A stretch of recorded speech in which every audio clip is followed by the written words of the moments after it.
बिस्मिल्लाहिर्रहमानिर्रहीम। आज का हमारा टॉपिक है बिहेवियरिज्म। ये तीसरा स्कूल ऑफ थॉट है।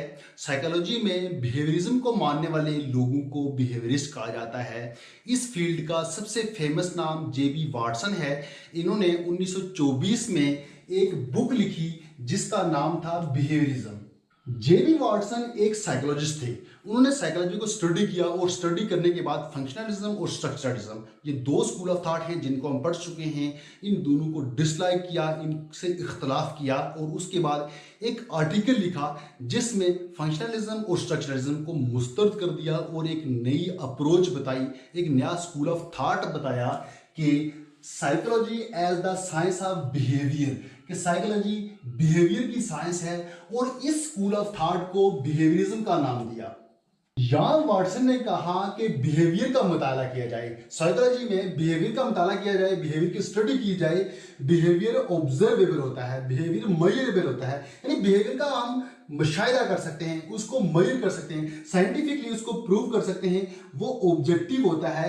इन चीज़ों के होते हुए हम किसी के बिहेवियर को बेहतर अंडरस्टैंड कर सकते हैं और हमें ये पता चल सकता है कि किसी के माइंड में किस तरह के ख्यालात हैं, उसके माइंड में उसका मेंटल प्रोसेस कैसा है। अब बिहेवियरिज्म की डेफिनेशन की तरफ चलते हैं।